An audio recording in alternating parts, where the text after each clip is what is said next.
9ാം class വിദ്യാർത്ഥിയായ അരുൺ ഒരിക്കലും മഴയെ പൂർണ്ണമായും സ്നേഹിച്ചിരുന്നില്ല. മഴ വരുമ്പോൾ വിശപ്പിന്റെ കനം കൂടുമായിരുന്നു. മഴ മാറിക്കഴിയുമ്പോൾ പാലക്കാടിന്റെ ഭൂതകാലം ഉറഞ്ഞ കളിമൺപാത്രം പോലെ സ്കൂളിന് ചുറ്റും കിടക്കും. ചക്രവാളത്തിലെ മലനിരകൾ പോലും നനഞ്ഞ് കരുത്തിരുണ്ടിരിക്കുന്നു. അങ്ങനെ ഒരു ദിവസമായിരുന്നു അത്. കനത്ത പേമാരി ഒന്ന് ശമിച്ച് അന്തരീക്ഷത്തിൽ നനഞ്ഞ മണൽത്തരികളുടെയും പുൽക്കൊടികളുടെയും നേരിയ ഗന്ധം തളം കെട്ടി നിന്നു. സർക്കാർ ഹൈസ്കൂളിലെ ക്ലാസ് മുറികളിൽ നേർത്ത നിശബ്ദതയായിരുന്നു. ഓരോ ശബ്ദത്തിനും ക്ലാസ് മുറിക്കുള്ളിൽ പതിവിലധികം മുഴക്കം അനുഭവപ്പെട്ടു. പഴയ മരബെഞ്ചുകളിൽ കുട്ടികൾ ഒതുങ്ങിയിരുന്നു. അരുൺ ക്ലാസിന്റെ ഏറ്റവും പിറകിലായിരുന്നു ഇരുന്നത്. കീറിയ നിറം മങ്ങിയ ഷർട്ടിന്റെ കോളർ അവൻ കഴുത്തിൽ നിന്ന് അടർത്തി. വിശപ്പിന്റെ നേർത്ത ചൂട് വയറ്റിൽ ഒരു കനൽ പോലെ കിടന്നു. ഉച്ചഭക്ഷണത്തിന് വീട്ടിൽ നിന്ന് കൊണ്ടുവന്ന കഞ്ഞിവെള്ളത്തിൽ ഉപ്പിന്റെ അംശം തീരെ കുറവായിരുന്നു. അരുണിന്റെ കണ്ണുകൾ ക്ലാസ് റൂമിന്റെ മൂലയിലിരുന്ന ബാഗിലുടക്കി. അതിനുള്ളിൽ ഒരു തുന്നൽ പൊതിയുണ്ട്. അമ്മ, ലീല. ആളുകളുടെ പഴയ തുണികൾ തുന്നിയും കീറിയവ കൂട്ടിച്ചേർത്തും കിട്ടുന്ന ചില്ലറ തുട്ടുകൾ കൊണ്ടാണ് അവരുടെ ജീവിതം മുന്നോട്ടു പോകുന്നത്. കഴിഞ്ഞ 3 മാസമായി അമ്മയുടെ കണ്ണിന് കാഴ്ച മങ്ങാൻ തുടങ്ങിയിരിക്കുന്നു. തുണികഷ്ണങ്ങൾ തമ്മിൽ കൂട്ടിയോജിപ്പിക്കുമ്പോൾ കട്ടിയുള്ള സൂചി പലപ്പോഴും വിരൽത്തുമ്പിൽ കുത്തും. ഓരോ കുത്തിലും അരുണിന്റെ നെഞ്ചിലാണ് വേദന. തുന്നലിന്റെ വേദന കാരണം അമ്മ പലപ്പോഴും രാത്രി ഉറങ്ങാറില്ല. ഉറക്കം വന്നാൽ പോലും പേടിയോടെ ഞെട്ടിയുണരും. നാളെ നൂലുകോർക്കാൻ കഴിഞ്ഞില്ലെങ്കിൽ? അതായിരുന്നു അരുണിന്റെ ഏറ്റവും വലിയ ദുഃഖം. ആ നിശബ്ദതയിലേക്ക് ശ്രീകുമാർ മാസ്റ്റർ കടന്നുവന്നു. മലയാളം അധ്യാപകനാണ്. കട്ടി കുറഞ്ഞ ഖദർ ഷർട്ടും പഴയ കറുത്ത ഫ്രെയിമുള്ള കണ്ണടയും. പ്രായം 50-നടുത്തെങ്കിലും മാസ്റ്ററുടെ ശരീരഭാഷയ്ക്ക് ഒരു പ്രത്യേക ശാന്തതയുണ്ടായിരുന്നു. അദ്ദേഹം ക്ലാസ്സിൽ നിൽക്കുമ്പോൾ അവിടെ മറ്റേതൊരു അധ്യാപകന്റെ സാന്നിധ്യത്തെക്കാൾ ഒരു പ്രത്യേക ശക്തി നിറയും. മാസ്റ്റർ ബെഞ്ചിലിരുന്ന് പതിവുള്ള പുഞ്ചിരിയോടെ കുട്ടികളെ നോക്കി. എന്റെ കുട്ടികളെ, നിങ്ങൾക്ക് ഒരു ദിവസം ആകസ്മികമായി 100 രൂപ ലഭിച്ചാൽ എന്തു ചെയ്യും? ഒരു നിബന്ധനയുമില്ല. അത് നിങ്ങളുടേതാണ്. എന്തായിരിക്കും നിങ്ങളുടെ ആദ്യത്തെ ആവശ്യം? പതിവ് പോലെ കുട്ടികൾ ആവേശത്തിലായി. ഞാൻ ഐസ്ക്രീം വാങ്ങും സർ, ചോക്ലേറ്റ് ഫ്ലേവർ. രാജു ചാടി എഴുന്നേറ്റു. സർ, പുതിയൊരു ക്രിക്കറ്റ് ബാറ്റ് വാങ്ങാനാണ് ഞാൻ ഉപയോഗിക്കുക. നല്ല ഒറിജിനൽ ബാറ്റ്. മുരളിക്ക് കളിയോടായിരുന്നു കമ്പം. ഞാൻ എന്റെ കൂട്ടുകാരുമായി ചേർന്ന് ടൗണിൽ പോയി പുതിയ സിനിമ കാണും. വിനോദ്, മാസ്റ്ററുടെ സ്വന്തം മകൻ, 1ാം ബെഞ്ചിലാണിരുന്നത്. വിനോദ് എപ്പോഴും മികച്ച വസ്ത്രം ധരിക്കും. മറ്റുള്ളവരെ അപേക്ഷിച്ച് അവൻ എല്ലാ കാര്യങ്ങളിലും മുൻഗണന ലഭിച്ചിരുന്നു. വിനോദ് ചിരിച്ചുകൊണ്ട് പറഞ്ഞു, ഞാനൊരു വീഡിയോ ഗെയിം കാസറ്റ് വാങ്ങും സാർ. പഴയ കളി കഴിഞ്ഞിട്ട് പുതിയതിലേക്ക് മാറണം. മാസ്റ്റർ ഓരോ ഉത്തരവും ശ്രദ്ധിച്ചു കേട്ടു, ഒരു ചെറു പുഞ്ചിരിയോടെ. ആ പുഞ്ചിരിക്ക് പിന്നിൽ തന്റെ മകന്റെ ഭൗതികതയിലുള്ള താൽപര്യത്തെക്കുറിച്ചുള്ള നേരിയ വേദനയുണ്ടായിരുന്നു. വിനോദിനെ താൻ എല്ലാ സൗകര്യങ്ങളും നൽകി വളർത്തി. പക്ഷെ അവനിലെ നന്മ ഒരു 100 രൂപയുടെ പുറകിൽ ഒളിച്ചിരിക്കുന്നുവോ? മാസ്റ്റർക്ക് അരുണിനെ ശ്രദ്ധിക്കാതിരിക്കാൻ കഴിഞ്ഞില്ല. അരുൺ, മാസ്റ്റർ വിളിച്ചു. നിന്റെ ഊഴമാണ്. പറയൂ, നീ എന്തു ചെയ്യും? അരുൺ ഞെട്ടിപ്പോയി. ക്ലാസ്സിൽ പൊതുവെ സംസാരിക്കാത്തൊരു കുട്ടിയായിരുന്നു അവൻ. അവന്റെ കണ്ണുകൾ മാസ്റ്ററെ നോക്കി. മാസ്റ്ററുടെ കണ്ണുകളിലെ പ്രോത്സാഹനം അവന് ധൈര്യം നൽകി. അരുൺ എഴുന്നേറ്റു. അവന് തന്റെ കീറിയ ഷർട്ടിനെക്കുറിച്ചോ ഒട്ടിയ വയറിനെക്കുറിച്ചോ ചിന്തിക്കാൻ സമയം കിട്ടിയില്ല. അമ്മയുടെ ചോരക്കറ പുരണ്ട വിരലുകൾ മാത്രമായിരുന്നു അവന്റെ മനസ്സിൽ. സർ, എനിക്ക് ഐസ്ക്രീമും കളിയും ഒന്നും വേണ്ട.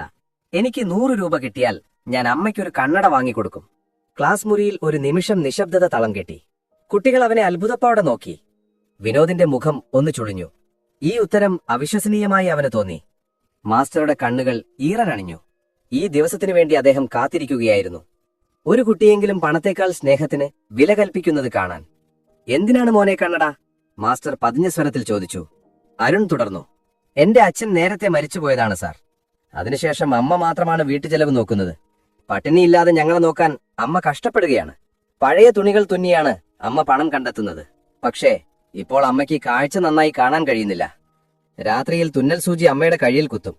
അതുകൊണ്ടാണ് ഞാൻ കണ്ണട വാങ്ങണമെന്ന് പറഞ്ഞത്. എനിക്കതൊരു വലിയ ആഗ്രഹമാണ്. അരുൺ പറഞ്ഞ ഓരോ വാക്കും മാസ്റ്ററുടെ ഹൃദയത്തിൽ തറച്ചു കയറി. ഈ കുട്ടിയുടെ വാക്കുകളിൽ വ്യാജമായ ഭക്തിയില്ല, തീവ്രമായ സ്നേഹമുണ്ട്. മാസ്റ്ററുടെ കണ്ണുകൾ നിറഞ്ഞു തുളുമ്പി. ക്ലാസ് ബെല്ല് മുഴങ്ങി. കുട്ടികൾ ബാഗെടുത്ത് പുറത്തേക്ക് പാഞ്ഞു. വിനോദ് അച്ഛനോട് യാത്ര പോലും പറയാതെ കൂട്ടുകാരുമായി കളിസ്ഥലത്തേക്ക് പോയി. ശ്രീകുമാർ മാസ്റ്റർ അരുണിനെ ക്ലാസ് മുറിയിൽ തന്നെ നിർത്തി. അരുൺ, ഇങ്ങോട്ട് വരൂ. മാസ്റ്റർ പേഴ്സിൽ നിന്ന് ഒരു 100 രൂപ നോട്ട് എടുത്തു. എന്നിട്ട് ഒരു 100 രൂപ നോട്ട് കൂടി അതിനൊപ്പം വെച്ചു. ആകെ 200 രൂപ. സാർ, എനിക്ക് 100 രൂപ മതി. കണ്ണടയ്ക്ക് 100 ആകുന്നുള്ളൂ. അരുണിന്റെ കണ്ണുകൾ നോട്ടിൽ നിന്ന് മാസ്റ്ററുടെ മുഖത്തേക്ക് മാറി. അവന് ആശങ്കയുണ്ടായിരുന്നു. ഈ പണം തിരിച്ചടയ്ക്കേണ്ട കടമായി അവന് തോന്നി. മാസ്റ്റർ ആ നോട്ടുകൾ അരുണിന്റെ കൈവെള്ളയിൽ വെച്ചു. നീ ഇത് വാങ്ങിക്കോ മോനെ. ബാക്കി പണം നീ അമ്മയ്ക്ക് മരുന്നോ മധുരമോ വാങ്ങിക്കൊടുക്കൂ. എന്റെ കയ്യിൽ നിന്ന് നീ ഒരു കടം വാങ്ങുന്നതായി കരുതേണ്ട. ഇത് നിന്റെ അമ്മയോടുള്ള സ്നേഹത്തിന് കിട്ടിയ സമ്മാനമായി കരുതുക. പക്ഷെ ഒരു കാര്യം ഓർക്കണം, പണം ഒരു ഉപകരണമാണ് അരുൺ. ലക്ഷ്യം എപ്പോഴും സ്നേഹമായിരിക്കണം. നിന്റെ ഈ സ്നേഹം കളക്ടറായാലും വലിയൊരു മുതലാളിയായാലും മനസ്സിൽ നിന്ന് പോകരുത്. അതാണ് നിന്റെ ഏറ്റവും വലിയ ധനം. അരുണിന്റെ കണ്ണുകൾ നിറഞ്ഞൊഴുകി. അവന്റെ കീറിയ ഷർട്ടിനുള്ളിൽ ഈ 200 രൂപ നോട്ടുകൾ ഒരാത്മവിശ്വാസത്തിന്റെ പ്രതീകമായി അവൻ ഒഴിപ്പിച്ചു. അന്ന് വൈകുന്നേരം അരുൺ വീട്ടിലെത്തി. അവന്റെ അമ്മ ലീല മുറ്റത്തെ തുളസിക്കതിരിന്റെ അടുത്ത് വെളിച്ചം കുറഞ്ഞത് കാരണം തുന്നൽ നിർത്തിയിരിക്കുകയായിരുന്നു. കയ്യിലെ തുന്നൽ കുത്തിന്റെ പാടുകൾ ഉണങ്ങിയിരുന്നില്ല. അരുൺ ഒപ്റ്റിക്കൽ കടയിൽ നിന്ന് വാങ്ങിയ കണ്ണട അമ്മയ്ക്ക് നൽകി. അമ്മേ, ഇതെന്റെ സമ്മാനമാണ്, സാറ തന്നതാണ്. ലീല അത്ഭുതത്തോടെ കണ്ണട വാങ്ങി. കണ്ണട ധരിച്ച് അവർ ആദ്യമായി ആ വീടിന്റെ അകത്തേക്ക് നോക്കി. മങ്ങിയിരുന്ന കാഴ്ചകൾക്ക് പെട്ടെന്ന് വ്യക്തത വന്നു. തന്റെ മകന്റെ മുഖം, അവനിലെ സ്നേഹം. അവർക്ക് ലോകം വീണ്ടും തെളിഞ്ഞതുപോലെ തോന്നി. ഇനി സൂചി കയ്യിൽ കുത്തില്ലല്ലോ എന്റെ മോൻ. ലീലയുടെ ശബ്ദമിടറി. അന്നത്തെ രാത്രി തുന്നൽ മെഷീന്റെ മുഴിഞ്ഞ വെളിച്ചത്തിൽ അമ്മ ആദ്യമായി സൂചിയിൽ നൂൽ കോർത്തു. ആദ്യ ശ്രമത്തിൽ തന്നെ അത് വിജയിച്ചു. ആ സന്തോഷം, ആ ആശ്വാസം അരുണിന്റെ ജീവിതത്തിലെ ഏറ്റവും വലിയ വിജയമായിരുന്നു. ആ നിമിഷം മാസ്റ്റർ നൽകിയ 200 രൂപ വെറും പണമല്ല, തന്റെ ജീവിതത്തെ മാറ്റിമറിച്ച പുതിയ കാഴ്ച നൽകിയ കടമാണെന്ന് അവൻ ഉറപ്പിച്ചു. ഈ കടം ഞാൻ ഒരു ദിവസം തിരിച്ചു കൊടുക്കും. വെറും പണമല്ല, അതിലും വലുത്. വിനോദിന്റെ ആദ്യത്തെ അസൂയ. അതേസമയം സ്കൂൾ ഗ്രൗണ്ടിൽ കളിക്കുകയായിരുന്ന വിനോദ് അച്ഛൻ അരുണിന് പണം നൽകുന്നത് ഒളിഞ്ഞു കണ്ടിരുന്നു. വിനോദിന്റെ മനസ്സിൽ അസൂയയുടെ കയ്പ് നിറഞ്ഞു. താനാണ് അച്ഛന്റെ സ്വന്തം മകൻ. എന്നിട്ടും എന്തിനാണ് അച്ഛൻ ആ ദരിദ്രനായ അരുണിനു വേണ്ടി സ്വന്തം പണം ചെലവഴിക്കുന്നത്? തനിക്കു വേണ്ടി പുതിയ കാസറ്റ് പോലും വാങ്ങാൻ മടിക്കുന്ന അച്ഛൻ മറ്റൊരാൾക്ക് 200 രൂപ. എന്റെ അച്ഛൻ എപ്പോഴും ആ പഴയ ദാരിദ്ര്യത്തിന്റെ ചിന്തയിലാണ്. എന്നെ മനസ്സിലാക്കാൻ അച്ഛന് കഴിയില്ല, വിനോദ് മനസ്സിൽ പറഞ്ഞു. അരുണിനോടുള്ള മാസ്റ്ററുടെ സ്നേഹം വിനോദിന് തന്നോടുള്ള സ്നേഹമില്ലായ്മയായി വ്യാഖ്യാനിക്കപ്പെട്ടു. അവിടെയാണ് നന്മയുടെ വിത്തിന് പകരം അത്യാഗ്രഹത്തിന്റെയും അസൂയയുടെയും വിത്ത് വിനോദിന്റെ മനസ്സിൽ വീണത്. ആ 200 രൂപയുടെ വിനിമയം അന്നത്തെ ക്ലാസ് മുറിയിൽ 2 ശിഷ്യന്മാരുടെയും 2 ജീവിതങ്ങളുടെയും ഗതി തീരുമാനിക്കുകയായിരുന്നു. ഒരാൾക്ക് അത് ലക്ഷ്യത്തിലേക്കുള്ള വെളിച്ചമായപ്പോൾ മറ്റേയാൾക്ക് അത് ഇരുളിലേക്കുള്ള ആദ്യ പടിയായി. വർഷങ്ങൾ ജലരേഖകൾ പോലെ ഒഴുകി നീങ്ങി. ആർദ്രമായ പാലക്കാടൻ മൺസൂണിൽ നിന്ന് ഉണങ്ങിയ വേനലുകളിലൂടെയും വീണ്ടും മഴയിലേക്കും സമയം നീങ്ങിക്കൊണ്ടിരുന്നു. ശ്രീകുമാർ മാസ്റ്റർ ക്ലാസ് മുറികളിൽ നന്മയുടെ പാഠങ്ങൾ തുടർന്നു. എന്നാൽ അദ്ദേഹത്തിന്റെ 2 ശിഷ്യന്മാരുടെ ജീവിതം 2 വിപരീത ദിശകളിലേക്ക് സഞ്ചരിക്കുകയായിരുന്നു. മാസ്റ്റർ നൽകിയ 200 രൂപയുടെ നോട്ടിന് അരുണിന്റെ ജീവിതത്തിൽ ഒരു മാന്ത്രിക ശക്തി ഉണ്ടായിരുന്നു. ആ നോട്ടുകൾ ചിലവഴിച്ചു വാങ്ങിയ കണ്ണട ലീലയുടെ കാഴ്ച തിരികെ നൽകിയതുപോലെ അത് അരുണിന് ലക്ഷ്യത്തിലേക്കുള്ള ദർശനം നൽകി. അവൻ പഠനത്തിൽ അസാമാന്യമായ ശ്രദ്ധ കേന്ദ്രീകരിച്ചു. തളരുമ്പോഴെല്ലാം അവൻ തന്റെ മുറിയുടെ മൂലയിലിരിക്കുന്ന തുന്നൽ മെഷീനിലേക്ക് നോക്കും. സൂചി കയ്യിൽ കുത്താതെ പൂർണ്ണമായ ശ്രദ്ധയോടെ ജോലി ചെയ്യുന്ന അമ്മയുടെ മുഖം കാണുമ്പോൾ അവന്റെ മനസ്സിൽ മാസ്റ്ററുടെ വാക്കുകൾ മുഴങ്ങും. പണം ഒരു ഉപകരണമാണ് അരുൺ. ലക്ഷ്യം എപ്പോഴും സ്നേഹമായിരിക്കണം. അവന്റെ ലക്ഷ്യം കേവലം ഒരു ജോലിയായിരുന്നില്ല. അത് ശ്രീകുമാർ മാസ്റ്ററോട് തനിക്കുള്ള കടം വീട്ടുക എന്നതായിരുന്നു. ആ കടം പണം കൊണ്ട് മാത്രം വീട്ടാൻ കഴിയുന്നതായിരുന്നില്ല. താൻ മാസ്റ്ററുടെ വാക്കുകൾ ജീവിതത്തിൽ പകർത്തി വിജയിച്ചു എന്ന് അദ്ദേഹത്തെ ബോധ്യപ്പെടുത്തണം. തന്റെ വിജയം മാസ്റ്റർക്ക് അഭിമാനം നൽകണം. രാത്രി ഏറെ വൈകിയും അവൻ മണ്ണെണ്ണ വിളക്കിന്റെ മങ്ങിയ വെളിച്ചത്തിൽ പഠിച്ചിരുന്നു. ലീല മകനു വേണ്ടി കാത്തിരിക്കും. ഒരു ദിവസം അവൾ അരുണിന്റെ അടുത്ത് വന്നു. മോനെ, നീ ഇങ്ങനെ ഉറക്കം വിളച്ചാൽ. അമ്മേ, അരുൺ അമ്മയുടെ കയ്യിൽ തലോടി. എനിക്കിപ്പോൾ ഈ ഇരുട്ട് പേടിയില്ല. സാർ തന്ന വെളിച്ചം എന്റെ കൂടെയുണ്ട്. ഇത് എന്റെ വെളിച്ചത്തിലേക്കുള്ള വഴിയാണ്. ഞാൻ കളക്ടറാകും. ഈ നാട്ടിലെ ദരിദ്രരായ കുട്ടികൾക്ക് കൈത്താങ്ങ് നൽകാൻ എനിക്ക് കഴിയണം. വർഷങ്ങൾക്കിപ്പുറം ഇന്ത്യ മുഴുവൻ ആകാംക്ഷയോടെ കാത്തിരുന്ന സിവിൽ സർവീസ് പരീക്ഷാ ഫലം പുറത്തുവന്നു. പാലക്കാടൻ ഗ്രാമത്തിലെ ഒരു കീറിയ ഷീറ്റ് മേഞ്ഞ വീട്ടിൽ നെഞ്ചിൽ തീരാത്ത പ്രാർത്ഥനയുമായി ലീല ടിവിയിലേക്ക് നോക്കിയിരുന്നു. അരുൺ പട്ടികയിൽ തന്റെ പേര് കണ്ടു. Arun K Vazhakkad, all India rank 8. ലളിതമായിരുന്ന ആ വീട്ടിൽ ഒരു നിമിഷം ആനന്ദത്തിന്റെ കൊടുങ്കാറ്റ് വീശി. ലീല മകനെ കെട്ടിപ്പിടിച്ചു കരഞ്ഞു. അത് സന്തോഷത്തിന്റെ കണ്ണീരായിരുന്നു. വിജയം ഉറപ്പിച്ച ശേഷം അരുൺ ആദ്യം വിളിച്ചത് മാസ്റ്ററെയായിരുന്നു. അന്ന് മാസ്റ്റർ സ്കൂളിൽ വിരമിക്കുന്നതിന്റെ തലേന്നായിരുന്നു. സർ, ഞാൻ അരുണാണ്. ഞാൻ ജയിച്ചു സർ. നിങ്ങൾ തന്ന വെളിച്ചം കൊണ്ട്. അരുണിന്റെ വാക്കുകൾ ഇടറി. ഫോണിന്റെ അങ്ങേ തലയ്ക്കൽ ശ്രീകുമാർ മാസ്റ്ററുടെ ശബ്ദം സന്തോഷം കൊണ്ട് വിറച്ചു. മോനെ അരുൺ, എനിക്കറിയാമായിരുന്നു നിന്റെ അമ്മയോടുള്ള നിന്റെ സ്നേഹം. അത് നിന്നെ ഒരിക്കലും തോൽപ്പിക്കില്ല. നിന്റെ ഈ വിജയം എന്റെ ജീവിതത്തിലെ ഏറ്റവും വലിയ പ്രതിഫലമാണ്. നിനക്ക് ഞാൻ തന്ന കടം നീ വീട്ടാൻ തുടങ്ങിയിരിക്കുന്നു. ആ വാക്കുകൾ അരുണിനെ പുതിയൊരു ഉത്തരവാദിത്ത ബോധം നൽകി. ഇനി താൻ വെറും ഒരു ഉദ്യോഗസ്ഥനല്ല, മാസ്റ്ററുടെ നന്മയുടെ പ്രതിനിധിയാണ്. അടുത്ത ദിവസം ശ്രീകുമാർ മാസ്റ്റർ വിദ്യാലയത്തോട് വിട ചൊല്ലി. സ്കൂൾ അങ്കണത്തിലെ യാത്രയയപ്പ് യോഗം വികാരനിർഭരമായിരുന്നു. തന്റെ ജീവിതത്തിലെ 40 വർഷം അദ്ദേഹം ഈ മൺകൂനുകൾക്കിടയിൽ ചെലവഴിച്ചു. എല്ലാ ക്ലാസ് മുറികളിലും അദ്ദേഹത്തിന്റെ വിയർപ്പിന്റെയും വാക്കുകളുടെയും ഗന്ധമുണ്ടായിരുന്നു. മാസ്റ്റർ പ്രസംഗിക്കാൻ എഴുന്നേറ്റു. പഴയ കറുത്ത ഫ്രെയിമുള്ള കണ്ണടയിൽ വിടവാങ്ങലിന്റെ നേരിയ നനവ് പറ്റിപ്പിടിച്ചിരുന്നു. എന്റെ കുട്ടികളെ, ഞാൻ നിങ്ങളെ പഠിപ്പിച്ചത് അക്ഷരങ്ങളല്ല, ജീവിതമാണ്. ഞാൻ നിങ്ങളെ ഒരു ചോദ്യം പഠിപ്പിച്ചു. 100 രൂപ കിട്ടിയാൽ എന്തു ചെയ്യും? ഇന്ന് എന്റെ ശിഷ്യൻ അരുൺ ആ ചോദ്യത്തിന് ഏറ്റവും നല്ല മറുപടി നൽകി രാജ്യത്തിന്റെ സേവനത്തിനായി പോകുന്നു. നിങ്ങൾ മനസ്സിലാക്കുക, ഏറ്റവും വലിയ വിജയം നിങ്ങളുടെ പണത്തിന്റെയോ സ്ഥാനത്തിന്റെയോ വലുപ്പമല്ല, നിങ്ങൾ എത്ര പേർക്ക് വെളിച്ചം നൽകി എന്നതിലാണ്. അദ്ദേഹം വിരമിച്ചു. സ്കൂളിന്റെ ഗേറ്റ് കടന്നു പോകുമ്പോൾ പിന്നിലെ മരബെഞ്ചുകളും കറുത്ത ബോർഡും മാസ്റ്ററെ നോക്കി നിശബ്ദമായി കരയുന്നത് പോലെ തോന്നി. വീട്ടിലെത്തിയ മാസ്റ്റർക്ക് ആദ്യമായി വലിയ ശൂന്യത അനുഭവപ്പെട്ടു. പുസ്തകങ്ങൾ, എഴുത്ത്, പഴയ ഡയറി കുറിപ്പുകൾ, അതായിരുന്നു അദ്ദേഹത്തിന്റെ ലോകം. ഭാര്യ നേരത്തെ മരിച്ചുപോയിരുന്നു. ഇനി വീട്ടിൽ വിനോദ് മാത്രം. വിനോദ് അച്ഛന്റെ പാത പിന്തുടർന്നില്ല. അവന് മാസ്റ്ററുടെ പഴയ ധാർമ്മികത അരോചകമായിരുന്നു. മാസ്റ്റർ വിരമിച്ചതിനു ശേഷം ലഭിച്ച വലിയ തുക കണ്ടപ്പോൾ വിനോദിന്റെ കണ്ണുകൾ തിളങ്ങി. ഇത്രയും കാലം അച്ഛൻ ഈ പണം പൂഴ്ത്തിവെച്ചിരിക്കുകയായിരുന്നു. അച്ഛന്റെ പ്രസംഗങ്ങളെല്ലാം വെറും പാഴ്വാക്കുകളായിരുന്നു. അവൻ മനസ്സിൽ ചിന്തിച്ചു. തന്റെ കൂട്ടുകാരുമായി ചേർന്ന് വിനോദ് ഒരു വലിയ ബിസിനസ് സംരംഭം തുടങ്ങി. Real estate. എളുപ്പത്തിൽ പണമുണ്ടാക്കുക, വലിയ കാറുകൾ വാങ്ങുക, ആഡംബര ജീവിതം നയിക്കുക, അതായിരുന്നു അവന്റെ ലക്ഷ്യം. അച്ഛന്റെ ഉപദേശം അവൻ പാടെ അവഗണിച്ചു. മാസ്റ്റർ പലപ്പോഴും താക്കീത് നൽകി. മോനെ, പണത്തിന് പിന്നാലെ പായരുത്. സത്യസന്ധതയില്ലാത്ത ഒരു ലാഭവും അധികകാലം നിലനിൽക്കില്ല. അച്ഛൻ പഴഞ്ചനാണ്. ഈ കാലത്ത് മൂല്യങ്ങളെക്കുറിച്ച് സംസാരിക്കുന്നത് മണ്ടത്തരമാണ്. ഞാൻ അച്ഛനെ വലിയൊരു ബംഗ്ലാവിൽ കൊണ്ടെത്തിക്കും, വിനോദ് പരിഹസിച്ചു. മാസ്റ്റർ നിശബ്ദനായി. അരുൺ കലക്ടറായ വാർത്ത വിനോദിനെ കൂടുതൽ അസ്വസ്ഥനാക്കി. ആ ദരിദ്രവാസിക്കാണ് ഈ ലോകം മുഴുവൻ പിന്തുണ. എന്നെ ആരും ശ്രദ്ധിക്കുന്നില്ല, അവൻ സ്വയം പറഞ്ഞു. അത്യാഗ്രഹത്തിന്റെയും കണക്കില്ലായ്മയുടെയും മുകളിൽ പടുത്തുയർത്തിയ വിനോദിന്റെ ബിസിനസ് ചീട്ടുകൊട്ടാരം പോലെ തകർന്നു വീണു. ഒരു വലിയ സർക്കാർ പദ്ധതിയിൽ മുതൽ മുടക്കിയ പണം മുഴുവൻ നഷ്ടമായി. കൂട്ടുകാർ കൈവിട്ടു. വായ്പ നൽകിയവർ വാതിൽപ്പടിയിലെത്തി. വിനോദിന് ഭ്രാന്ത് പിടിക്കുന്ന അവസ്ഥയായി. അവൻ ആകെ തകർന്ന അവസ്ഥയിൽ വീട്ടിൽ വന്നു. വിനോദ്, എന്താ സംഭവിച്ചത്? മാസ്റ്റർ പേടിയോടെ ചോദിച്ചു. വിനോദ് തീർത്തും മാറിപ്പോയിരുന്നു. അവൻ തന്റെ കോപം മുഴുവൻ മാസ്റ്ററുടെ നേർ കഴിച്ചുവിട്ടു. എല്ലാം അച്ഛൻ കാരണമാണ്. ഈ വീടും സ്ഥലവും വിറ്റ് എനിക്ക് പണം തന്നിരുന്നെങ്കിൽ എനിക്ക് വീണ്ടും എഴുന്നേൽക്കാമായിരുന്നു. അച്ഛൻ നിങ്ങളുടെ പഴയ പെൻഷൻ തുക എന്തിനാണ് ബാങ്കിൽ വെച്ചത്? ഈ രാജ്യസേവനത്തിന്റെയും മൂല്യങ്ങളുടെയും പേരും പറഞ്ഞ് അച്ഛൻ എന്നെ തകർത്തു. വിനോദിന്റെ ശബ്ദം ആ വീടിന്റെ ഭിത്തികളിൽ അലച്ചുകയറി. മാസ്റ്ററുടെ ഹൃദയം നുറുങ്ങി. മോനെ, ഞാൻ നിനക്ക് വേണ്ടിയാണ് എല്ലാം ചെയ്തത്. പക്ഷേ നീ തെറ്റായ വഴി തിരഞ്ഞെടുത്തു. മറ്റൊരാളുടെ പണം ഉപയോഗിച്ച് പെട്ടെന്ന് പണക്കാരനാകാൻ ശ്രമിക്കരുതെന്ന് ഞാൻ എത്ര തവണ പറഞ്ഞിരിക്കുന്നു. നിങ്ങൾ എന്നെ പഠിപ്പിച്ചത് ദാരിദ്ര്യത്തിന്റെ പാഠമാണ്, അല്ലാതെ എങ്ങനെ ജീവിക്കണമെന്ന് പഠിപ്പിച്ചില്ല. അരുണിനെ സഹായിക്കാൻ നിങ്ങൾക്ക് 200 രൂപയുണ്ടായിരുന്നു. എന്നിട്ട് നിങ്ങളുടെ സ്വന്തം മകന് വേണ്ടി ഒന്നും ചെയ്തില്ല, വിനോദ് ക്രൂരമായി പറഞ്ഞു. മാസ്റ്റർ കസേരയിലേക്ക് തളർന്നിരുന്നു പോയി.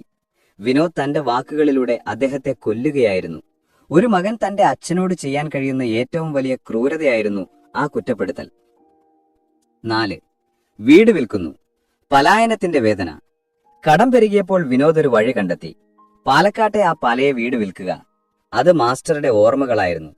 തന്റെ ഭാര്യയോടൊപ്പമുള്ള ജീവിതവും അരുണിനെപ്പോലുള്ള ആയിരക്കണക്കിന് കുട്ടികളെ വളർത്തിയ ക്ലാസ് മുറിയിൽ നിന്ന് ഏതാനും കിലോമീറ്റർ മാത്രം അകലെയുള്ള ആ വീട് മാസ്റ്റർക്കൊരു ക്ഷേത്രം പോലെയായിരുന്നു. മോനെ, ഈ വീട്, ഇത് വിൽക്കരുത്. ഇത് നമ്മുടെ ഓർമ്മകളാണ്, മാസ്റ്റർ കെഞ്ചി. ഓർമ്മകൾ കൊണ്ട് എന്റെ കടം വീട്ടാൻ കഴിയില്ല അച്ഛാ. നിങ്ങൾ നിങ്ങളുടെ മൂല്യങ്ങളെ സ്നേഹിച്ചോളൂ. എനിക്കിപ്പോൾ പണമാണ് വേണ്ടത്, വിനോദ് നിസ്സംഗതയോടെ പറഞ്ഞു. മാസ്റ്റർ നിസ്സഹായനായിരുന്നു. അദ്ദേഹം വിനോദിനെ ഒരുപാട് സ്നേഹിച്ചിരുന്നു. വിനോദ് കാരണം അദ്ദേഹം ജീവിതത്തിൽ സമ്പാദിച്ച പെരുമയും അഭിമാനവും മുഴുവൻ നഷ്ടപ്പെട്ടു. അവസാനം വിനോദിന്റെ കടം തീർക്കാൻ വീട് വിറ്റു. പാലക്കാട് നിന്ന് തൃശൂരിലേക്ക് പോകാൻ തീരുമാനിച്ചു. വിനോദിന് തൃശൂരിൽ ഒരു ചെറിയ ഫ്ളാറ്റ് ഉണ്ടായിരുന്നു. വീടിന്റെ പടിയിറങ്ങുമ്പോൾ ശ്രീകുമാർ മാസ്റ്റർ ഒരിക്കൽ കൂടി ആ മുറ്റം നോക്കി. മൺസൂൺ മഴയിൽ തന്റെ ക്ലാസ് മുറിയിലേക്ക് നടന്നുവരുന്ന അരുണിനെ പോലുള്ള പാവപ്പെട്ട കുട്ടികളുടെ മുഖങ്ങൾ മാസ്റ്ററുടെ മനസ്സിൽ മിന്നിമറഞ്ഞു. പാലക്കാട് വിട്ടപ്പോൾ മാസ്റ്റർക്ക് തന്റെ ആത്മാവിന്റെ ഒരു ഭാഗം നഷ്ടപ്പെട്ടതുപോലെ തോന്നി. തൃശൂരിലെ പുതിയ ഫ്ളാറ്റ് ചെറുതും ശബ്ദമുഖരിതവും എല്ലാ സ്നേഹബന്ധങ്ങളിൽ നിന്നും വിച്ഛേദിക്കപ്പെട്ടതുമായിരുന്നു. വിനോദിന് തന്റെ ബിസിനസ് തിരക്കുകൾ കാരണം മാസ്റ്ററുമായി സംസാരിക്കാൻ പോലും സമയമില്ലായിരുന്നു. മാസ്റ്ററുടെ ദിവസങ്ങൾ ഒറ്റപ്പെടലിലേക്ക് നീങ്ങാൻ തുടങ്ങി. അദ്ദേഹം ജനാലയ്ക്കരികിലിരുന്ന് പഴയ ഡയറികൾ വായിച്ചു. അരുണിനെക്കുറിച്ചുള്ള അദ്ദേഹത്തിന്റെ കുറിപ്പുകൾ ഒരു നിധിയായി മാസ്റ്റർ സൂക്ഷിച്ചു. അരുണിന്റെ വിജയം അദ്ദേഹത്തിന് ആശ്വാസമായിരുന്നു. പക്ഷേ സ്വന്തം മകന്റെ ഈ അവസ്ഥ അദ്ദേഹത്തെ തളർത്തി. ഈ ഒറ്റപ്പെടൽ തന്നെ ഉപേക്ഷിക്കാനുള്ള വിനോദിന്റെ തീരുമാനത്തിന് വളമായി. സ്നേഹത്തിന്റെ വേരുകൾ അറ്റുപോയ ആ ഫ്ളാറ്റ് വിനോദിന് മാസ്റ്ററെ ഒഴിവാക്കാനുള്ള ഒരു തടവറ മാത്രമായിരുന്നു. ആ സമയം കിലോമീറ്ററുകൾക്കപ്പുറം അരുൺ കളക്ടറായ ചുമതലയേൽക്കുകയായിരുന്നു. പുതിയ ഉത്തരവാദിത്തത്തിന്റെ തിരക്കിനിടയിലും മാസ്റ്ററോട് കടം വീട്ടാനുള്ള പ്രതിജ്ഞ അവന്റെ മനസ്സിൽ ഒരു കനൽ പോലെ എരിഞ്ഞു നിന്നു. ഗുരുദക്ഷിണ നൽകാൻ താൻ വൈകിപ്പോകുമോ എന്ന് അരുൺ ഭയന്നു. കളക്ടർ അരുൺ കെ വാഴക്കാട് തന്റെ ഔദ്യോഗിക പദവിയിലെത്തിയിട്ട് 3 വർഷം പിന്നിട്ടിരുന്നു. അദ്ദേഹം ഇപ്പോൾ സേവനമനുഷ്ഠിക്കുന്നത് തന്റെ ജന്മനാടായ പാലക്കാട് ജില്ലയിലായിരുന്നില്ല. എങ്കിലും തന്റെ ഗുരുനാഥനെ തേടി അദ്ദേഹം പാലക്കാടിന്റെ ഹൃദയഭാഗത്തേക്ക് എത്തിച്ചേർന്നു. നഗരത്തിലെ തിരക്കുകളിൽ നിന്ന് മാറി പാലക്കാടിനോട് ചേർന്നൊരു ഗ്രാമീണ പ്രദേശത്തെ സർക്കാർ സ്കൂളിന് മുന്നിലായിരുന്നു അദ്ദേഹത്തിന്റെ കാർ വന്നു നിന്നത്. ആ പഴയ സ്കൂൾ വളപ്പിൽ പതിവില്ലാത്തൊരു നിശബ്ദത തളം കെട്ടിനിന്നു. കനത്ത മഴ പെയ്തൊഴിഞ്ഞ ഒരു ഉച്ചനേരം. മൺസൂൺ നീരുറവകൾ കെട്ടിനിന്ന ചെളിക്കുണ്ടുകൾക്കിടയിലൂടെ അരുണിന്റെ ഔദ്യോഗിക വാഹനം സൈറൺ മുഴക്കി കടന്നുവന്നപ്പോൾ സ്കൂളിലെ അന്തരീക്ഷം ആകസ്മികമായി മാറിമറിഞ്ഞു. ക്ലാസ് മുറികളിൽ കുട്ടികൾ പഠിക്കുകയായിരുന്നു. പെട്ടെന്ന് ആ സൈറൺ മുഴങ്ങിയപ്പോൾ കുട്ടികൾ ആകാംക്ഷയോടെ ജനലിലൂടെ പുറത്തേക്ക് നോക്കി. ഒരു വലിയ സർക്കാർ വാഹനം, കളക്ടറുടെ വണ്ടി എന്ന് സ്കൂൾ കോമ്പൗണ്ടിൽ വന്നു നിന്നു. വാഹനം നിശ്ചലമായപ്പോൾ ചുറുചുറുക്കുള്ള ഏകദേശം 30 വയസ്സ് തോന്നിക്കുന്ന വെള്ള ഷർട്ടും കറുത്ത പാന്റും ധരിച്ച ഒരു യുവാവ് അതിൽ നിന്ന് പുറത്തിറങ്ങി.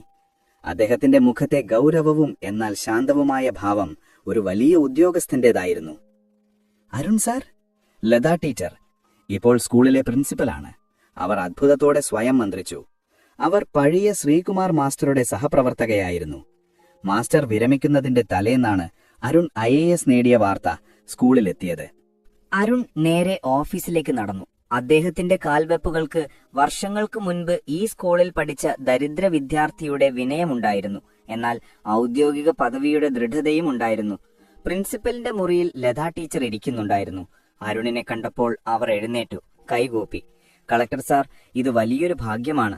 എന്താവശ്യത്തിനാണ് സാർ വന്നത്? ഞങ്ങൾക്ക് എന്തെങ്കിലും ചെയ്യാൻ കഴിയുമെങ്കിൽ? ലതാ ടീച്ചർ ആകാംക്ഷയോടെ ചോദിച്ചു. അരുൺ പുഞ്ചിരിച്ചു. ആ പുഞ്ചിരിക്ക് പിന്നിൽ ഒരുപാട് ഓർമ്മകളുടെ ഭാരമുണ്ടായിരുന്നു. ടീച്ചർ, ഞാൻ വന്നത് എന്റെ പഴയ കടം വീട്ടാനാണ്. ഞാൻ ശ്രീകുമാർ മാസ്റ്ററെ കാണാൻ വന്നതാണ്. ലതാ ടീച്ചർക്ക് വിശ്വസിക്കാനായില്ല.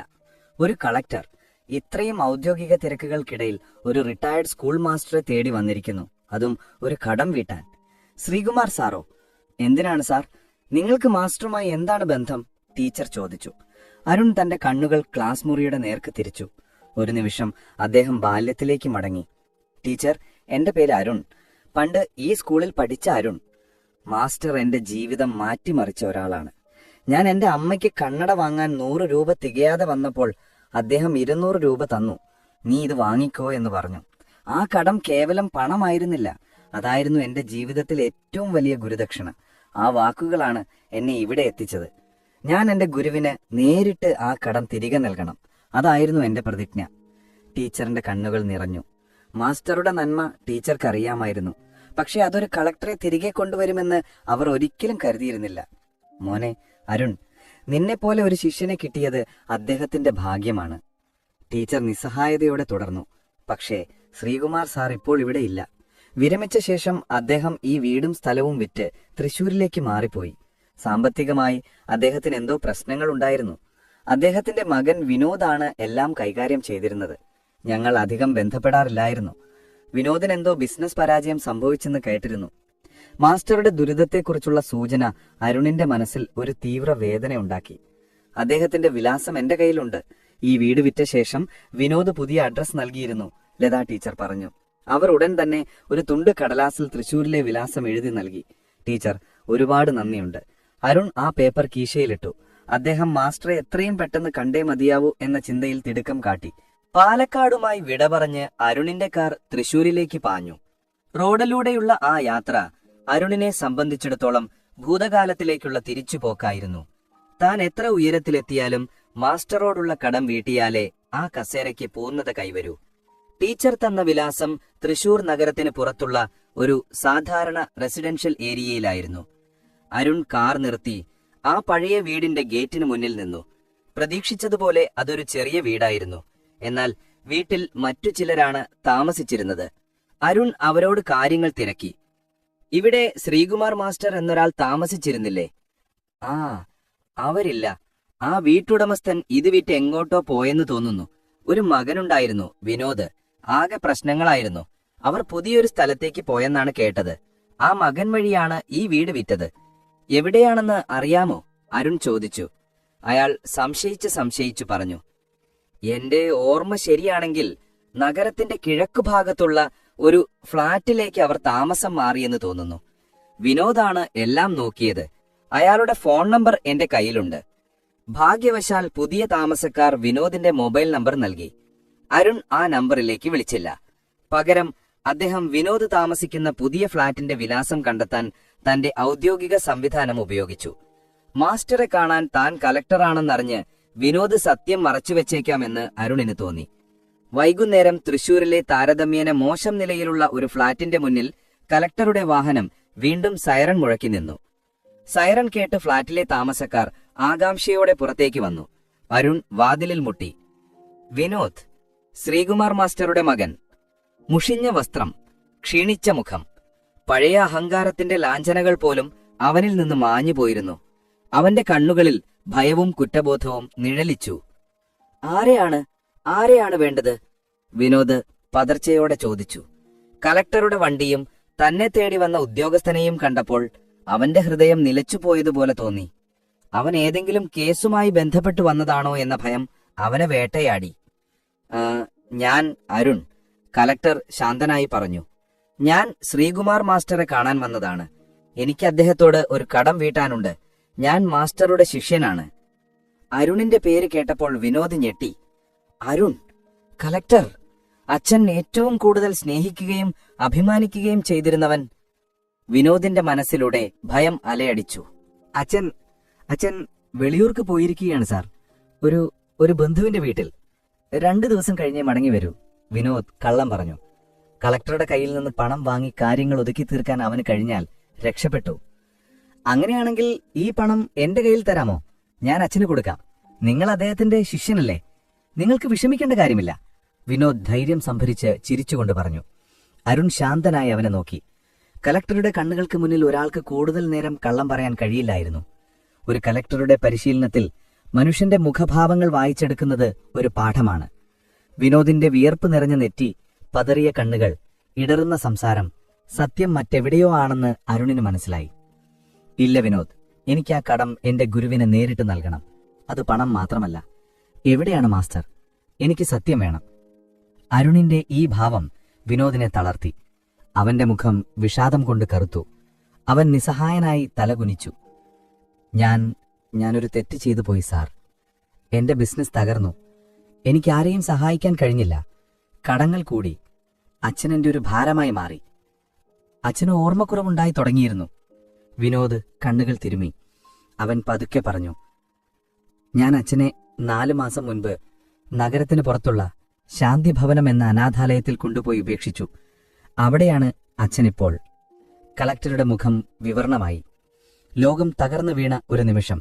മാസ്റ്റർ, നന്മയുടെയും സ്നേഹത്തിന്റെയും പ്രതീകം, അനാഥാലയത്തിലോ? സ്വന്തം മകൻ ഉപേക്ഷിച്ച നിലയിൽ. അരുൺ ദേഷ്യപ്പെട്ടില്ല. അദ്ദേഹത്തിന് വിനോദിനോട് ദേഷ്യത്തേക്കാൾ കൂടുതൽ അലിവാണ് തോന്നിയത്. ഇത്രയും സ്നേഹമുള്ള ഒരാളുടെ മകൻ എങ്ങനെ ഇത്രയും ദുഷിച്ചുപോയി? എന്റെ സാർ ചെയ്ത നന്മയുടെ കടം ഞാൻ വീട്ടാൻ വന്നപ്പോൾ അദ്ദേഹത്തിന് സ്വന്തം മകന്റെ ക്രൂരതയുടെ കടം വീട്ടേണ്ടി വന്നിരിക്കുന്നു. അരുൺ മനസ്സിൽ മന്ത്രിച്ചു. വിലാസം തരൂ, അരുൺ ശാന്തമായി ആവശ്യപ്പെട്ടു. വിനോദ് പേടിയോടെ അനാഥാലയത്തിന്റെ വിലാസം എഴുതി നൽകി. അരുൺ ആ കടലാസ് വാങ്ങി തന്റെ കാറിലേക്ക് തിരിഞ്ഞു നടന്നു. താൻ മാസ്റ്ററെ തേടിയുള്ള യാത്രയിലെ ഏറ്റവും വലിയ വേദനയുടെ കെട്ടാണിപ്പോൾ അഴിഞ്ഞു വീണത്. മാസ്റ്ററെ കാണാൻ, ആ ഗുരുവിനെ തന്റെ ജീവിതത്തിലേക്ക് തിരികെ കൊണ്ടുവരാൻ അരുൺ കാറിന്റെ ഡോർ തുറന്നു. അനാഥാലയത്തിലേക്ക്, തൃശൂരിലെ ശാന്തിഭവനത്തിലേക്ക് കളക്ടറുടെ യാത്ര തുടർന്നു. ഞാൻ ശ്രീകുമാർ സാറിനെ കാണാൻ വന്നതാണ്. അദ്ദേഹം ഇവിടെയുണ്ടെന്നറിഞ്ഞു, അരുൺ അനാഥാലയം മാനേജറായ മറിയാമ്മ ടീച്ചറോട് പറഞ്ഞു. മറിയാമ്മ ടീച്ചർക്ക് ആ ഉദ്യോഗസ്ഥന്റെ വാക്കുകൾ അത്ഭുതമായിരുന്നു. ശ്രീകുമാർ മാസ്റ്ററോ? ആരാണ് അദ്ദേഹം? ഏതെങ്കിലും രാഷ്ട്രീയ നേതാവോ? ആരാണ് ഈ കലക്ടറെ തേടി ഇവിടെ എത്തിയത്? ശ്രീകുമാറോ? ഒരു വയസ്സായ ആൾ. അദ്ദേഹം 4 മാസം മുൻപ് ഇവിടെ എത്തിയതാണ്. മകനാണ് കൊണ്ടുവന്നത്. മാനസികമായി കുറച്ച് ബുദ്ധിമുട്ടുണ്ട്, ഓർമ്മക്കുറവുണ്ട്. സാറാരാണ്? മറിയാമ്മ ടീച്ചർ സംശയത്തോടെ ചോദിച്ചു.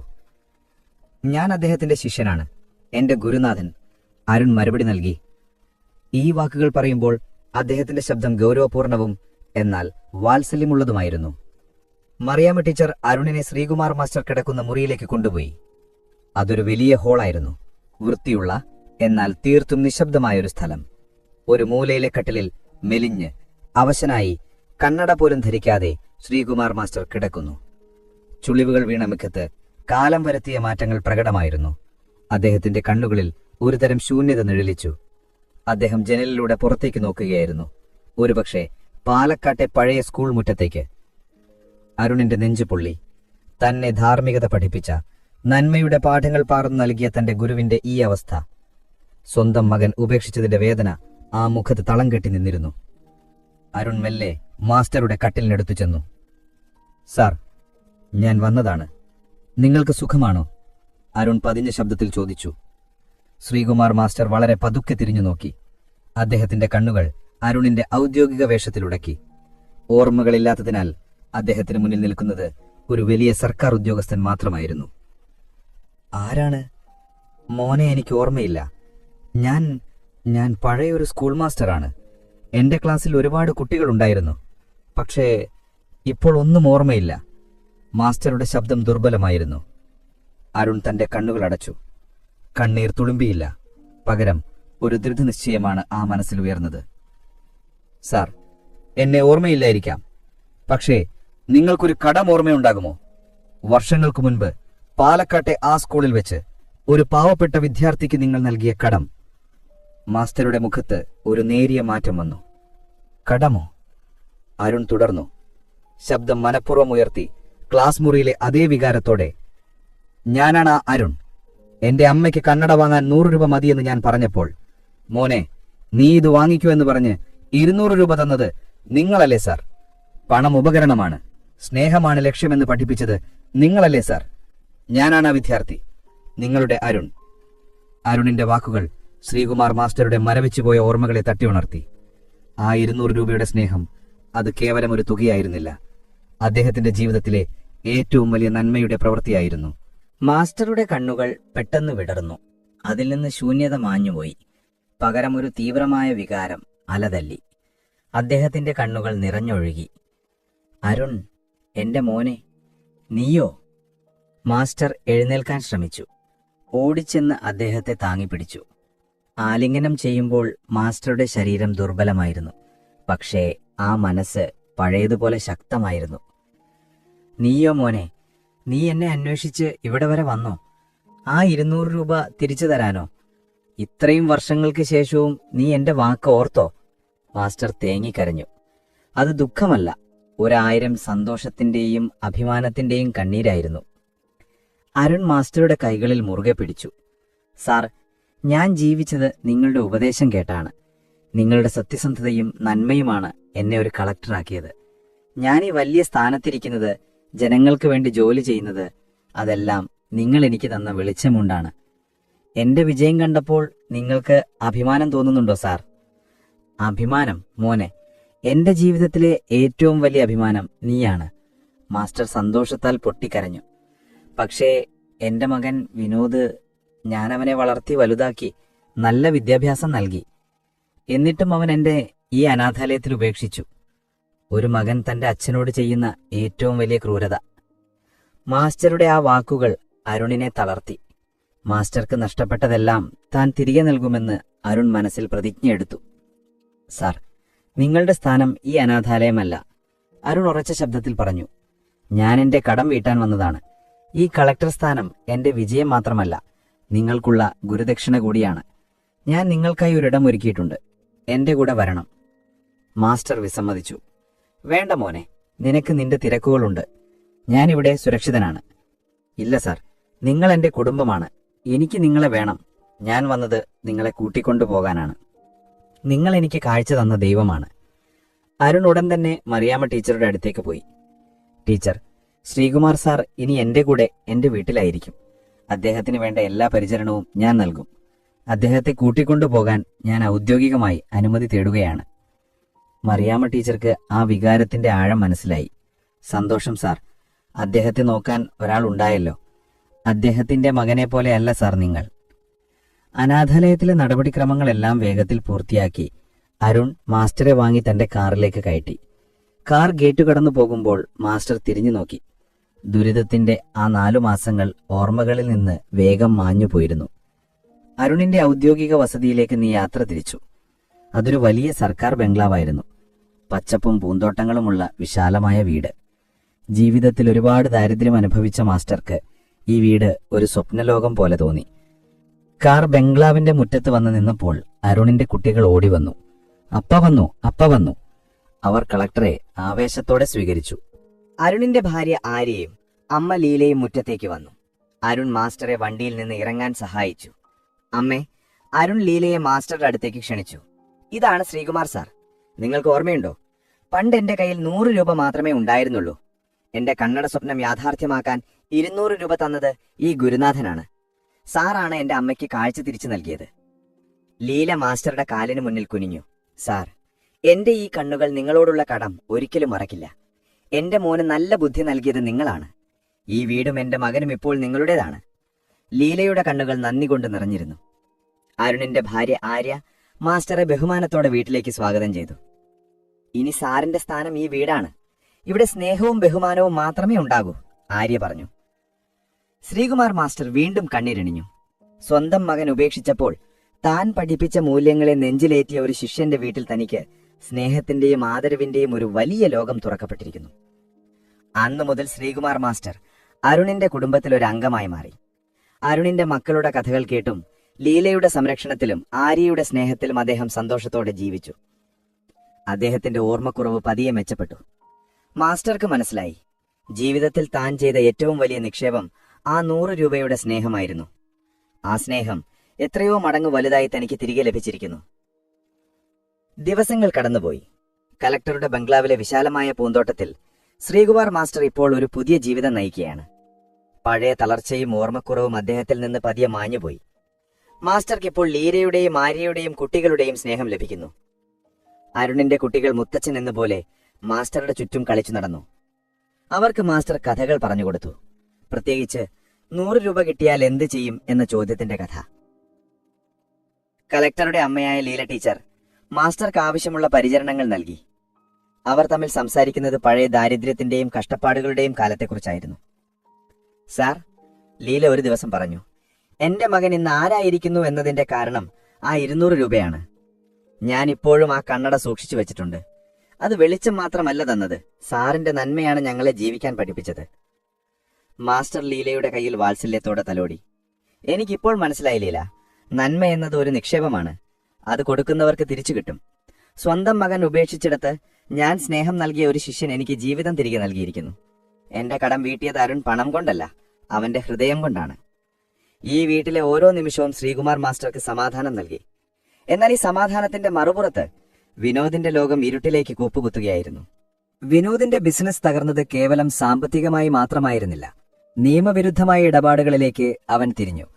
കള്ളപ്പണം വെളുപ്പിക്കൽ, നികുതി വെട്ടിപ്പ്, ചതി ഇവയെല്ലാം അവനെ നിയമത്തിന്റെ പിടിയിലാക്കി. കൂട്ടുകാർ അവനെ ചതിച്ചു. എല്ലാം നഷ്ടപ്പെട്ടു. അവൻ പല കുറ്റകൃത്യങ്ങളിലും ഏർപ്പെടുകയും ഒടുവിൽ പോലീസിന്റെ പിന്തുടർച്ചയിലാവുകയും ചെയ്തു. പണം, അധികാരം, ആഡംബരം ഇവയെല്ലാം അവനിൽ നിന്ന് ചോർന്നുപോയി. അവനൊരോട്ടത്തിലായിരുന്നു. കീറിയ വസ്ത്രം, വൃത്തിയില്ലാത്ത രൂപം, കണ്ണുകളിൽ ഉറക്കമില്ലായ്മയുടെയും ഭയത്തിന്റെയും നിഴൽ. അവസാനം എല്ലാ വാതിലുകളും അടഞ്ഞപ്പോൾ അവൻ ഓർമ്മ വന്നത് ഒരേ ഒരു രക്ഷാകവചത്തെക്കുറിച്ചാണ്: അച്ഛൻ. ഒരു വൈകുന്നേരം എല്ലാവരും ശാന്തമായി സംസാരിച്ചിരിക്കുന്ന നേരത്ത് കളക്ടറുടെ ബംഗ്ലാവിന്റെ വലിയ ഗേറ്റിന് മുന്നിൽ ഒരു ദുർബലമായ രൂപം വന്നു നിന്നു. "എന്റെ അച്ഛൻ ഇവിടെയുണ്ട്, എനിക്ക് അദ്ദേഹത്തെ കാണണം." കീറിപ്പരിഞ്ഞ വേഷത്തിൽ, മുഖം വൃത്തിഹീനമായ നിലയിൽ വിനോദ് സെക്യൂരിറ്റി ജീവനക്കാരനോട് പറഞ്ഞു. അവന്റെ ശബ്ദത്തിൽ ഭയം കലർന്ന പ്രതീക്ഷയുണ്ടായിരുന്നു. സെക്യൂരിറ്റി ജീവനക്കാരൻ വിനോദിന്റെ രൂപം കണ്ട് സംശയിച്ചു. "ആരാണ് നിങ്ങൾ? നിങ്ങളുടെ അച്ഛനോ?" "അദ്ദേഹം ശ്രീകുമാർ മാസ്റ്ററാണ്. ഞാൻ അദ്ദേഹത്തിന്റെ മകനാണ്, വിനോദ്. എന്റെ അവസ്ഥ മോശമാണ്, അദ്ദേഹത്തെ കണ്ടേ മതിയാവൂ." വിനോദ് കെഞ്ചി. സെക്യൂരിറ്റി അകത്തുപോയി ശ്രീകുമാർ മാസ്റ്ററെ വിവരമറിയിച്ചു. വൃത്തിയുള്ള മുറിയിൽ അരുൺ സമ്മാനിച്ച പുതിയ കസേരയിലിരുന്ന് പുസ്തകം വായിക്കുകയായിരുന്ന മാസ്റ്ററുടെ അടുത്തേക്ക് സെക്യൂരിറ്റി ജീവനക്കാരൻ വന്നു. "സാർ, വിനോദ് എന്നു പേരുള്ള ഒരാൾ ഗേറ്റിലുണ്ട്. അദ്ദേഹം സാറിന്റെ മകനാണെന്ന് പറയുന്നു. സാറിനെ കാണണമെന്ന് നിർബന്ധം." മാസ്റ്ററുടെ മുഖത്തെ ശാന്തത പെട്ടെന്ന് മാഞ്ഞു. ഓർമ്മകൾ ഒരു കൊടുങ്കാറ്റുപോലെ അദ്ദേഹത്തെ അലട്ടി. അനാഥാലയത്തിലെ ഒറ്റപ്പെടൽ, വിനോദിന്റെ ക്രൂരമായ വാക്കുകൾ എല്ലാം മനസ്സിൽ മിന്നിമറിഞ്ഞു. ശ്രീകുമാർ മാസ്റ്റർ കണ്ണടച്ച് ദീർഘമായി ശ്വാസമെടുത്തു പറഞ്ഞു, "എന്റെ മകനോ? എന്റെ മകൻ എന്നെ മരിച്ചുപോയി. അവന് ഞാൻ നൽകിയ സ്നേഹത്തിന്റെയും മൂല്യങ്ങളുടെയും പാഠം അവൻ വലിച്ചെറിഞ്ഞു. അവനോട് പോകാൻ പറയൂ, എനിക്കവനെ കാണണ്ട." സെക്യൂരിറ്റി ഗാർഡ് തിരികെ ഗേറ്റിലെത്തി വിനോദിനോട് മാസ്റ്ററുടെ വാക്കുകൾ ആവർത്തിച്ചു. വിനോദ് തകർന്നുപോയി. "ഇല്ല, എനിക്ക് അച്ഛനെ കണ്ടേ മതിയാവൂ. അദ്ദേഹത്തോട് പറയൂ, ഞാൻ മാപ്പ് ചോദിക്കാൻ വന്നതാണെന്ന്. എന്റെ ബിസിനസ് തകർന്നു, എനിക്കാരുമില്ല. അച്ഛനില്ലാതെ എനിക്ക് പോകാൻ കഴിയില്ല." വിനോദ് ഗേറ്റിന് മുന്നിൽ നിന്ന് പൊട്ടിക്കരഞ്ഞു. വിനോദിന്റെ കരച്ചിൽ മാസ്റ്ററുടെ ചെവിയിലെത്തി. മനസ്സ് വേദനിച്ചു. എങ്കിലും അദ്ദേഹം ദൃഢത പാലിച്ചു. സെക്യൂരിറ്റി വീണ്ടും വന്ന് നിർബന്ധിച്ചപ്പോൾ മാസ്റ്റർ മനസ്സില്ലാ മനസ്സോടെ സമ്മതിച്ചു. ഈ അധ്യായം ഇവിടെ അവസാനിപ്പിച്ചില്ലെങ്കിൽ വിനോദിന് ഒരിക്കലും ഒരു നല്ല ജീവിതമുണ്ടാകില്ല. മാസ്റ്റർ മെല്ലെ പുറത്തേക്ക് നടന്നു. ഗേറ്റിനടുത്ത് ആ പഴയ വിദ്യാർത്ഥിക്ക് 200 രൂപ നൽകിയ അതേ ദൃഢനിശ്ചയത്തോടെ അദ്ദേഹം നിന്നു. വിനോദ് ആഡംബര വേഷങ്ങളില്ലാത്ത തകർന്ന തന്റെ മകൻ മുഷിഞ്ഞ വസ്ത്രങ്ങളുമായി ഗേറ്റിനരികിൽ നിലയുറപ്പിച്ചിരിക്കുന്നു. "അച്ഛാ." വിനോദ് മാസ്റ്ററുടെ കാൽക്കൽ വീഴാൻ ശ്രമിച്ചു. "വേണ്ട വിനോദ്." മാസ്റ്റർ ശക്തമായി പിന്തിരിഞ്ഞു. അദ്ദേഹത്തിന്റെ കണ്ണുകൾ നിറഞ്ഞൊഴുകുന്നുണ്ടായിരുന്നു. അത് ദേഷ്യത്തിന്റെ കണ്ണീരല്ല, നഷ്ടബോധത്തിന്റെ വേദനയായിരുന്നു. "അച്ഛാ, എന്നോട് ക്ഷമിക്കണം. ഞാൻ എല്ലാം തെറ്റായി ചെയ്തു. നിങ്ങളുടെ വാക്കുകൾ ഞാൻ കേട്ടില്ല. ഞാനിപ്പോൾ പണം നഷ്ടപ്പെട്ട് പോലീസിനെ പേടിച്ച് ഒറ്റപ്പെട്ട നിലയിലാണ്. എനിക്കൊരു സഹായം തരണം. നിങ്ങൾ എന്നെ ഉപേക്ഷിക്കരുത്." മാസ്റ്റർ വിനോദിന്റെ കണ്ണുകളിലേക്ക് ആഴത്തിൽ നോക്കി. "വിനോദ്, നീ ഇവിടെ വന്നത് എന്തിനാണ്? എന്നോടുള്ള സ്നേഹം കൊണ്ടോ അതോ എന്റെ സ്ഥാനം കൊണ്ടും ഈ വീടിന്റെ ഐശ്വര്യം കണ്ടിട്ടോ? ഞാൻ നിന്നെ വളർത്തി വലുതാക്കി. നീ ചോദിക്കുന്നതിന് മുൻപ് തന്നെ ഞാൻ നിനക്ക് വേണ്ടതെല്ലാം നൽകി. എന്നിട്ടോ നീ എന്നെ കൊണ്ടുപോയി ഉപേക്ഷിച്ചത് ആ അനാഥാലയത്തിലാണ്." മാസ്റ്ററുടെ ശബ്ദം ഇടറി, പക്ഷേ വാക്കുകൾ ഇരുമ്പിന്റെ ദൃഢതയോടെ പുറത്തു വന്നു. "നീ എനിക്ക് നൽകിയത് ലോകത്തിലെ ഏറ്റവും വലിയ ദുഃഖമാണ്. ഒരച്ഛന്റെ മനസ്സ് എങ്ങനെ തകർക്കാമെന്ന് നീ ലോകത്തിന് കാണിച്ചു കൊടുത്തു. നീ എന്റെ നന്മയെ ചവിട്ടിയരച്ചു. ഇന്ന് നീ ദാരിദ്ര്യത്തിലും ഭയത്തിലുമാണ്. ഇത് നിന്റെ തെറ്റുകൾക്ക് നീ അനുഭവിക്കേണ്ട ശിക്ഷയാണ്. എന്നെ ക്ഷമിക്കണം അച്ഛാ." വിനോദ് വീണ്ടും കരഞ്ഞു. "ക്ഷമയോ വിനോദ്? എനിക്ക് നിന്നോട് ക്ഷമിക്കാൻ കഴിയില്ല. നീ എന്നെ ഉപേക്ഷിച്ചപ്പോൾ എന്റെ മകൻ എന്നെ മരിച്ചുപോയി. നീ എനിക്കിപ്പോൾ അന്യനാണ്. ഞാൻ എന്റെ കടം വീട്ടിയത് അരുൺ വഴിയാണ്. എന്റെ ജീവിതം വീണ്ടെടുത്തതും അരുൺ വഴിയാണ്. എന്റെ യഥാർത്ഥ മകൻ അവനാണ്. നിനക്ക് എന്റെ അടുത്ത് നിന്ന് ഒന്നും കിട്ടില്ല. നീ പോകൂ. നിന്റെ തെറ്റുകൾക്കുള്ള പ്രായശ്ചിത്തം നീ അനുഭവിച്ചു തീർക്കുക." ശ്രീകുമാർ മാസ്റ്റർ തിരിഞ്ഞു നടന്നു. അദ്ദേഹത്തിന്റെ ഓരോ കാൽവെപ്പും തന്റെ സ്വന്തം മകനോടുള്ള ആജീവനാന്ത ബന്ധം മുറിച്ചു മാറ്റുന്നതിന്റെ വേദനയിൽ വിറച്ചു. വിനോദ് ആ ഗേറ്റിനരികിൽ നിസ്സഹായനായി നിന്നു. രക്ഷയില്ലാതായപ്പോൾ അവൻ ആ ബംഗ്ലാവിന്റെ പ്രൗഢിയിൽ നിന്ന് ഇരുട്ടിലേക്ക് തിരിഞ്ഞു നടന്നു. അല്പം കഴിഞ്ഞ് കളക്ടർ അരുൺ ഔദ്യോഗിക തിരക്കുകൾ കഴിഞ്ഞ് വീട്ടിലെത്തി. സെക്യൂരിറ്റി ഗാർഡ് വിനോദ് വന്ന കാര്യവും മാസ്റ്ററുടെ പ്രതികരണവും അദ്ദേഹത്തെ ധരിപ്പിച്ചു. അരുൺ എല്ലാം കേട്ടു. ശാന്തനായി.